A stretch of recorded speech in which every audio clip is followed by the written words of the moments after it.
इस्लामाबाद में तहरीक इंतशार ने फसाद बर्पा किया। फसादी अपने साथ हथियार और बंदूकें लेकर आए थे। KP हुकूमत ने सूबे के सरकारी वसाइल से इस्लामाबाद पर हमला किया। रेंजर्स के जवान और एक पुलिस एहलकार शहीद हो गया। यह मुल्क दुश्मनी में दुश्मन से भी आगे बढ़ गए। सिपा सालार ने इस्लामाबाद में लश्कर कशी से निमटने के लिए भरपूर ताउन किया। हालात कंट्रोल करने में ताउन पर आर्मी चीफ और खुफिया एजेंसियों का मशकूर हूँ। वज़ीर आज़म शहबाज शरीफ का वफाकी काबीना के इजलास से खिताब। कहा, अल्लाह के फजल करम से लश्कर कशी और चढ़ाई दम तोड़ गई।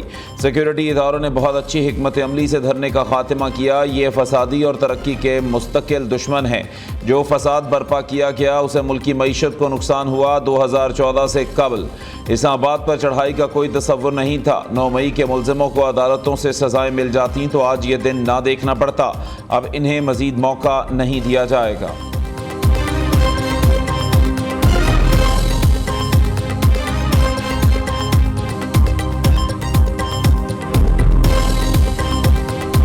जब से वो भागे हैं उसके बाद एकदम प्रोपेगेंडा शुरू हो गया कि जी 33 लाशें एक हॉस्पिटल में हैं, पता नहीं कितनी लाशें एक हॉस्पिटल में हैं। इनके लोग सुबह से हॉस्पिटल के चक्कर लगा रहे हैं, डेड बॉडी ढूंढ लें, अगर कोई है तो नाम बता दें। अभी तक कोई नाम या कुछ नहीं बता सके। आप मुझे बता दें कि किस पुलिस वाले के पास गन थी। अगर गोली चल रही होती तो इन्होंने गोली की क्या, इन्होंने तो उसको पूरी दुनिया में चला देना था कि इन्होंने गोली चला दी है। अब उनको अपनी शर्मिंदगी छुपाने का कोई तरीका नहीं मिल रहा। चैलेंज कर रहा हूँ कि भाई मुझे भी इत्तला कर दें कि अगर कोई ऐसा बंदा हलाक हुआ है या कोई चीज़ हुई है तो हमें कम से कम बता दें। अभी हम प्राइम मिनिस्टर को और कैबिनेट को पेश करने लगे। हम कोर्ट में जाएंगे, पूरी रिपोर्ट चीफ मिनिस्टर साहब जमा कराने लगे। कोर्ट को सारा बताएंगे कि क्या एग्जैक्टली हुआ। तमाम अफगान शहरी 31 दिसंबर के बाद इस्लामाबाद की टेरिटरी में नहीं रह सकेंगे। अगर उनको रहना होगा तो NOC लेना पड़ेगा DC ऑफिस से।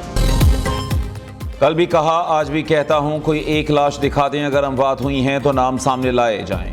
वज़ीर दाखिला मोहसिन नकवी का चैलेंज। कहा, PTI के शरपसंद अस्पतालों में लाशें तलाश कर रहे हैं। इन्हें अपनी शर्मिंदगी छुपाने का मौका नहीं मिल रहा। जैसे ये भागे हैं इसके बाद प्रोपेगेंडा किया गया कि 33 लाशें एक अस्पताल में हैं। किसी एक पुलिस वाले के पास भी गन नहीं थी। अगर गोली चली होती तो ये पूरी दुनिया में वावेला कर देते। इस्लामाबाद की सूरत हाल से अदालतों को भी आगाह करेंगे। अफगान शहरी 31 दिसंबर के बाद इस्लामाबाद में नहीं रह सकेंगे। रिहाइश के लिए अफगान शहरियों को NOC लेना होगा। मोहसिन नकवी का पिम्स अस्पताल का भी दौरा। जख्मी अहलकारों की इयादत की। जख्मी अफसरान और जवानों के बुलंद हौसले को सराहा।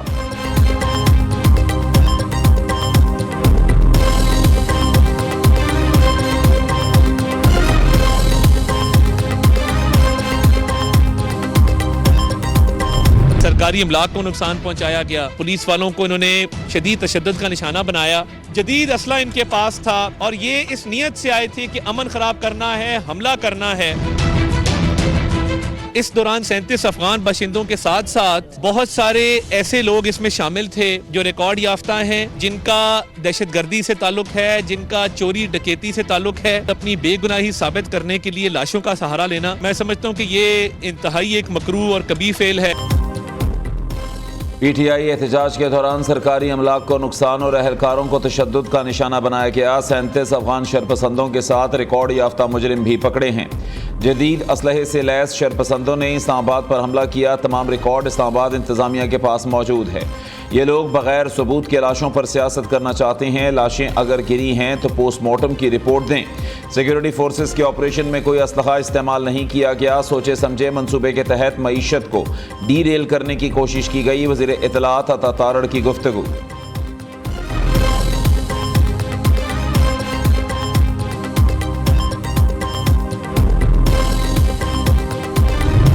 तरीके इंसाफ और हमारे लीडर इमरान खान ने हमेशा एक मुकम्मल चलाई है।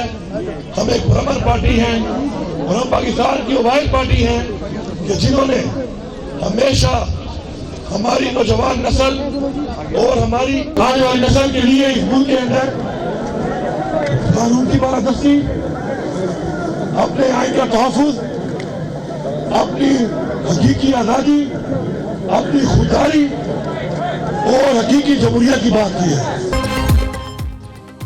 धरना एक तहरीक है जो बानी के कहने तक जारी रहेगा। वज़ीर आला अली अमीन गंडापुर का ऐलान। कहते हैं बानी पीटीआई की रिहाई तक आज़ादी की तहरीक जारी रहेगी।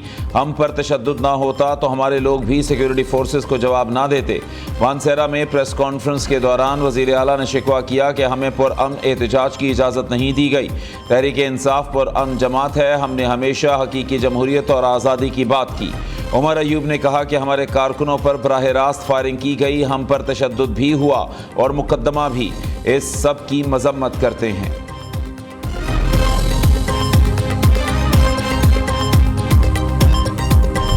ये जो वीडियो प्ले की जा रही है आपके सामने, ये जो तमाम के तमाम पिक्चर्स आ रही हैं, इसमें आपको वेपन्स के साथ के प्रोटेस्टर नजर आएंगे। आपको नजर आएगा कि ये वो प्रोटेस्टर्स हैं जो जेन्युइनली दहशतगर्दी के जुमरे में आते हैं, जिन्होंने पिस्टल भी यूज किया है, जिनके पास 7.62 वेपन भी है, जिनके पास 12 बोर वेपन भी है, जिनके पास स्नाइपर राइफल भी है, और हर तरीके के उन्होंने मास्क भी पहने हैं और स्लिंग शॉट और हर तरीके की चीज यूज की जा रही है। कल एहतजाज करने वालों में अफगान बाशिंदे भी थे। सिक्योरिटी क्लियरेंस होने तक कोई अफगान बाशिंदा इस्लामाबाद में नहीं रहेगा। जो गैर मुल्की अमन व अमान का मसला पैदा करेगा वो पाकिस्तान में नहीं रह सकेगा। चीफ कमिश्नर इस्लामाबाद मोहम्मद अली रंधावा की IG पुलिस अली नासिर रिजवी के हमरा प्रेस कॉन्फ्रेंस। अली रिजवी ने कहा कि एहतजाज और दहशतगर्दी में फ़र्क होता है। ये कैसा एहतजाज है जिसमें सिक्योरिटी एहलकारों पर सीधी फायरिंग की गई। मुजाहिरीन नमा दहशतगर्द अपने साथ असलहा लाए थे। रेंजर्स के 3 जवान शहीद हुए। 610 मुजाहिरीन को गिरफ्तार किया गया। 200 से ज्यादा गाड़ियां पकड़ी गईं।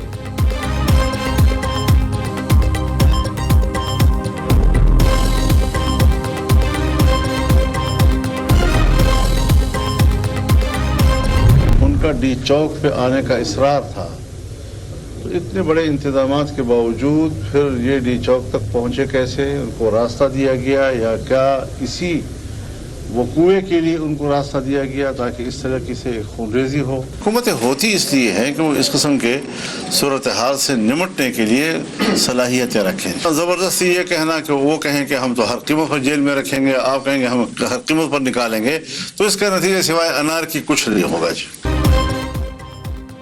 हुकूमत के कड़े इंतजामात के बावजूद पीटीआई वाले डी चौक कैसे पहुंच गए? क्या इन्हें आने दिया गया? मौलाना फजल रहमान ने सवालात उठा दिए।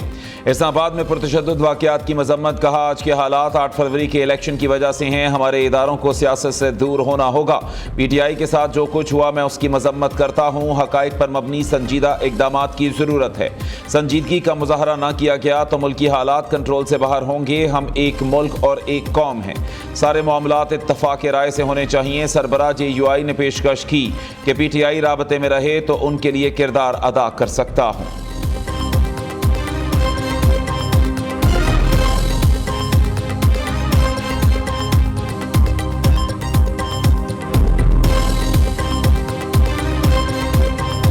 हमारी लीडरशिप कहाँ थी?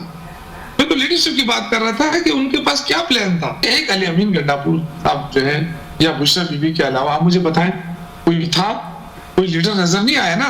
बताना चाहिए था लीडरशिप को कि जी हमारी बात नहीं मानी जा रही। अगर ये बात अपने फैसले जो है नहीं करवा सकते तो फिर रिजाइन करें। ये सारी चीजें गलत जा रही हैं। जो गैर सियासी लोग आ गए पार्टियों के बड़े बड़े ओहदों पे, वो बात नहीं कर सकते। जो बात गलत है तो आप गलत कहे ना। क्यों नहीं कहे? आपको क्यों मारने का?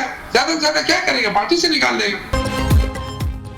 संजानी पर एहतजाज की पेशकश को कबूल क्यों नहीं किया गया? तहरीक इंसाफ के अंदर से ही आवाजें उठने लगीं। शौकत यूसुफजई पार्टी की मरकजी क़ियादत पर फट पड़े। इस्तीफे का मुतालबा कर दिया। प्रोग्राम न्यूज़ टॉक में गुफ्तगू के दौरान कहा अली अमीन गंडापुर के सिवा कोई रहनुमा सामने ही नहीं आया। तहकीकात होनी चाहिए कि एहतजाज के लिए डी चौक ही को क्यों चुना गया। शेर अफजल मरवत के मुताबिक मैं और अली अमीन गंडापुर डी चौक एहतजाज के हक में नहीं थे। अली अमीन चाहते थे वर्कर्स कुलसूम अस्पताल से आगे ना बढ़ें, ताहम पीटीआई वर्कर्स डी चौक जाने पर बज़िद थे।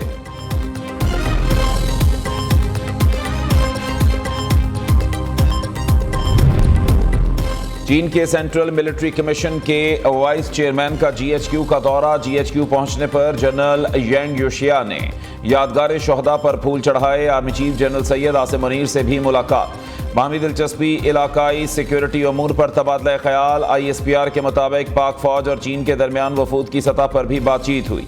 आर्मी चीफ का पाकिस्तान के साथ खड़े होने पर चीनी क़यादत का शुक्रिया, वाइस चेयरमैन यांग की। स्ट्रेटेजिक पार्टनरशिप के हवाले से पाकिस्तान की साबित कदमी पर तारीफ। चीनी सेंट्रल मिलिट्री कमीशन की पाक फौज के पेशा वराना महारत पर भी तारीफ।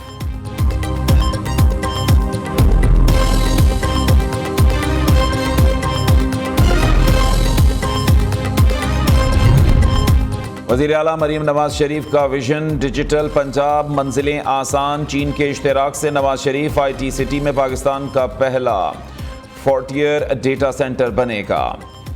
वज़ीर आला मरीम नवाज ने मंजूरी दे दी। ख़ुसूसी इजलास में CBD नवाज शरीफ ने IT सिटी प्रोजेक्ट पर पेशरफ्त का जायजा लिया। मरीम नवाज ने CBD को मजीद आलमी यूनिवर्सिटी कैंपस का टारगेट दे दिया।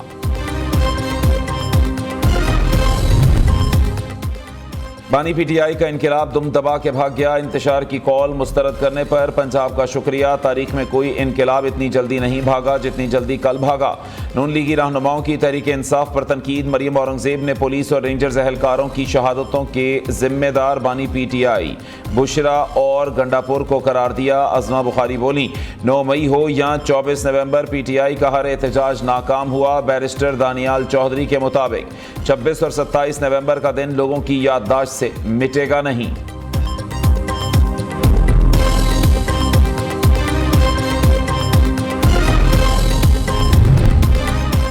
गवर्नर खैबर पख्तूनख्वा का अमन अमान की सूरत हाल पर जल्द ऑल पार्टीज कॉन्फ्रेंस के इनेकाद का ऐलान। कहते हैं खैबर पख्तूनख्वा में इस वक्त हालात ठीक नहीं।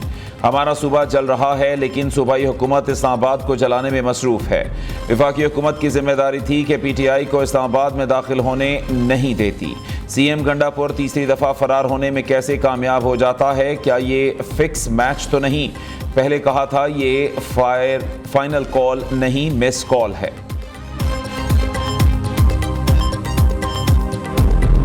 मिस कॉल पे डी चौक पहुंच गए यार, बगैर मामला तय किए डी चौक पे पहुंच रहे हैं। तो फिर आप सभी ने देखा, आज पूरा पाकिस्तान कह रहा है कि आप अपने कारकुनों को छोड़कर भाग गए यार। दुम दबा के भाग लिए। खड़े रहते ना, लेने आए थे, मार खाते ना, जिस तरह 9 मई में लोग अब तक अंदर हैं। तहरीक इंसाफ वाले मिस कॉल पर डी चौक पहुंच गए और फिर क़यादत अपने ही कारकुनान को छोड़कर भाग गई। गवर्नर सिंध कामरान टिसोरी की तनकीद। वज़ीर दाखिला मोहसिन नकवी को जादूगर करार दे दिया। मीडिया से गुफ्तगू में कहा, हुकूमत के पास तमाम ऑप्शंस मौजूद हैं, कोई लाडला नहीं होना चाहिए। तमाम सियासी जमातों के साथ यकसां रवैया रखना चाहिए।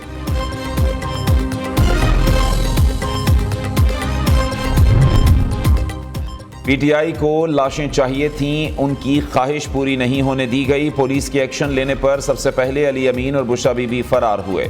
बुशरा बीबी मनफी सियासत में बानी PTI से भी 2 हाथ आगे निकल गईं। वज़ीर इत्तलात सिंध शर्जील मेमन की मीडिया से गुफ्तगू। कहा, एहतजाज में खैबर पख्तूनख्वा के सरकारी वसाइल इस्तेमाल किए गए। सरकारी गाड़ियों और अमलाक को नुकसान पहुँचाना कौन सा एहतजाज होता है? वज़ीर तवानाई सिंध नासिर हुसैन शाह ने तंज किया, 3 दिन में इस्लामाबाद पहुँचने वाले मुजाहिरीन 3 मिनट में भाग गए। तहम्मुल से मसला हल करने पर मोहसिन नकवी खिराज तहसीन के मुस्तहिक हैं, जिन्होंने 10 मिनट में रेड जोन को खाली कराया।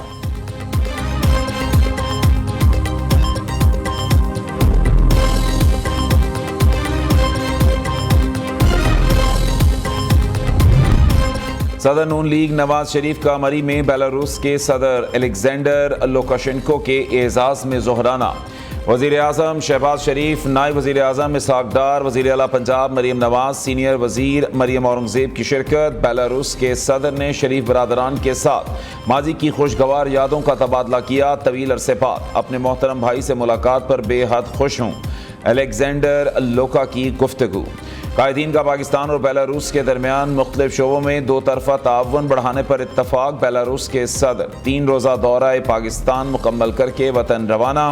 वज़ीर आज़म शहबाज शरीफ और वफाकी वज़रा ने अलविदा कहा।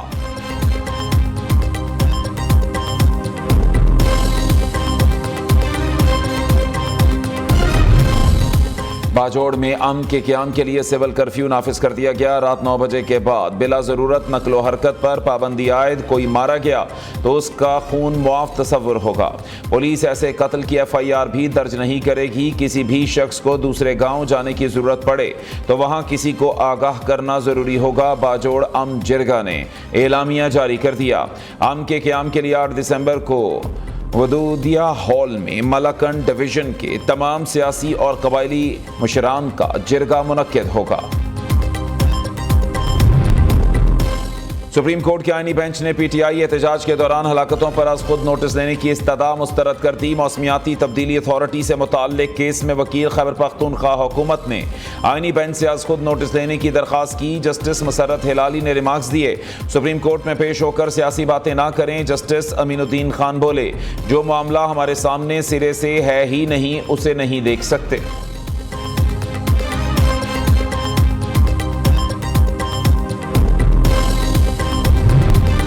लाहौर एटीसी ने बानी पीटीआई की 9 मई के 8 मुकदमात में दरखास्त जमानत खारिज कर दी। जज मंजर अली गिल ने फैसला सुना दिया। बानी पीटीआई ने जिना हाउस, अस्करी टावर हमला और शादमान थाने को जलाने समेत दीगर मुकदमात में जमानत दायर की थी।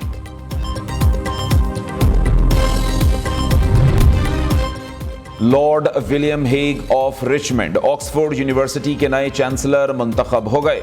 लॉर्ड हेग ने आखिरी मरहले में अक्सरियती हिमायत हासिल कर ली। चांसलर की हैसियत से लॉर्ड हेग की मुद्दत 10 साल पर मुहित होगी। लॉर्ड हेग ऑक्सफोर्ड यूनिवर्सिटी के 160वें चांसलर होंगे। बानी पीटीआई ऑक्सफोर्ड यूनिवर्सिटी के चांसलर का इलेक्शन लड़ने की दौड़ से पहले ही बाहर हो गए थे। तहरीक इंसाफ का एहतजाज खत्म होने के मुस्बत असरात। पाकिस्तान स्टॉक एक्सचेंज में जबरदस्त तेजी। 100 इंडेक्स 4695 पॉइंट से इजाफे से 99,269 पॉइंट्स पर बंद हुआ। इंटरबैंक में अमरीकी डॉलर 4 पैसे सस्ता 277 रुपये 80 पैसे पर आ गया।